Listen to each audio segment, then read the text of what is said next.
Your living room might look fine, but one small crochet piece could change the whole vibe. I'm serious. A simple handmade pillow, a soft table runner, even a tiny plant hanger can make your space feel warmer, calmer, and way more you. And the crazy part? Most of these pieces look expensive, but they're just yarn and a hook. Today, I'm going to show you how beautiful crochet tutorials can turn into home decor pieces that actually look modern, cozy, and stylish. Not old-fashioned, not dusty, not something hiding at grandma's house. We're talking about room decor ideas you'll actually want to show off. But there's one big problem that stops most people. A lot of crochet projects look amazing in photos, and then you try them and they end up floppy, uneven, or just not right. Or maybe you've made a few things before, but they don't match your space. The colors feel off, the shape feels weird. It just doesn't look like what you imagined. So instead of filling your home with beautiful handmade decor, you end up with yarn sitting in a basket, waiting. Let's fix that. First, let's talk about one of the easiest ways to upgrade any room: crochet pillow covers. Pillow covers are perfect because you don't need to make a whole pillow. You just make the cover and slide it over one you already have. And when you get tired of it, swap it out. It's like changing your room without buying new furniture. A textured stitch like the waffle stitch or a simple bobble pattern can add depth without being too loud. If your room has neutral walls, try soft beige, cream, dusty pink, sage green, or light gray. If your space is already colorful, go with one solid, calm shade to balance everything. The trick is not to overcomplicate the design. Clean shapes, straight edges, even tension. That's what makes it look high-end. And here's something most people don't think about. Yarn choice changes everything. A thick cotton yarn gives structure and makes the pillow hold its shape. Acrylic is softer and cheaper, but it can stretch.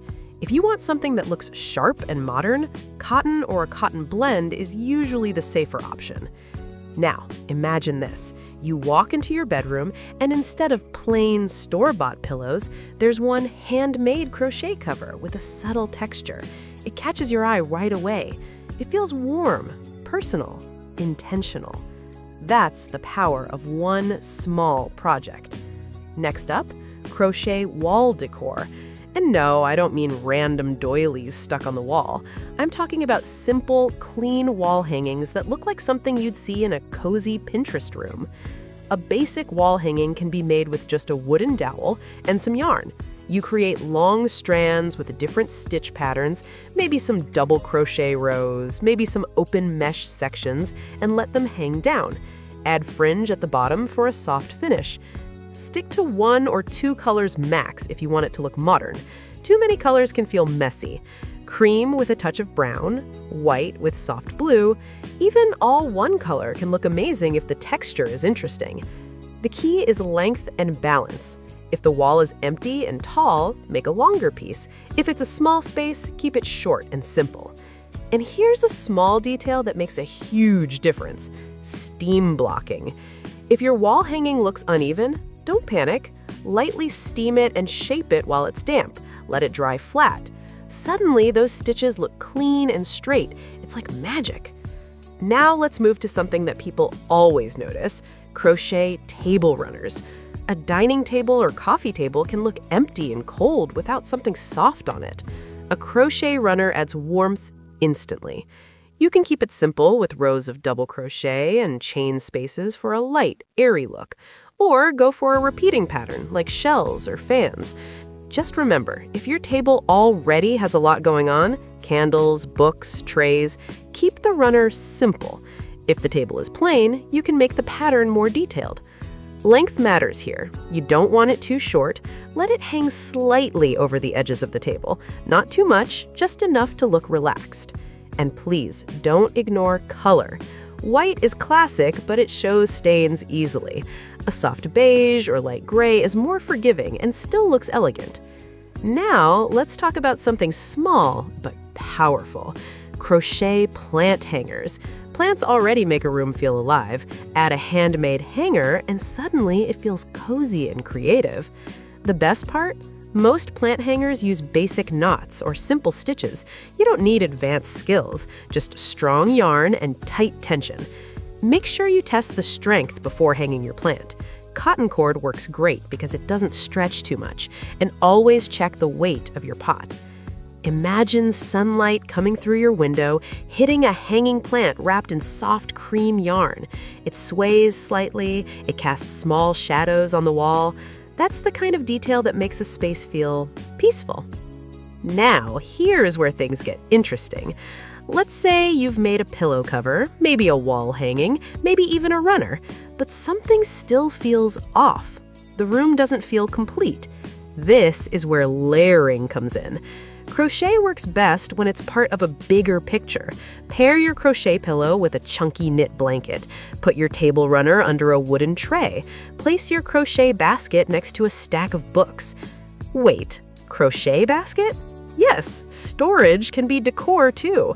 Using thick yarn or even t-shirt yarn, you can crochet sturdy baskets. They're perfect for holding remotes, skincare, yarn, or small toys. And instead of plastic bins, you get something soft and handmade. Use tight stitches like single crochet to make them firm. If they feel too floppy, go down a hook size. Smaller hook means tighter fabric. Picture this. A small round basket on your nightstand holding your phone charger and lip balm. It keeps things neat, but it also looks cute, functional, and beautiful at the same time. Now, I want to talk about something that separates average crochet decor from stunning crochet decor: consistency. If you mix 5 different colors, 5 different yarn types, and 5 different styles in one room, it can look chaotic. Try choosing a small color palette and sticking to it. For example, cream, soft green, and light wood tones, or gray, white, and black for modern feel. Once you decide your palette, your projects will naturally look like they belong together. This is the moment where everything clicks.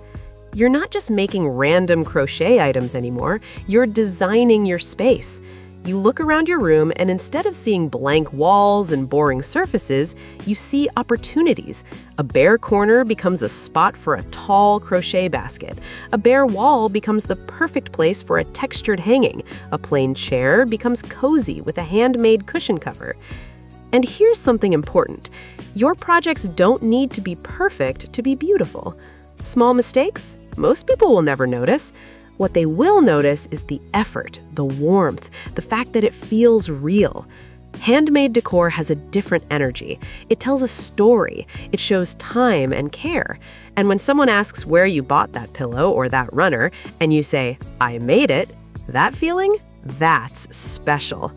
So if you've been waiting for the right time to start making crochet decor for your home, this is it. Start small. Pick one project, maybe a pillow cover, maybe a plant hanger. Focus on clean stitches and a color that matches your space. Finish it, use it, enjoy it. Then build from there. Before you know it, your home won't just be a place you live in, it'll feel like you. And if you want more crochet ideas like this, subscribe to the channel.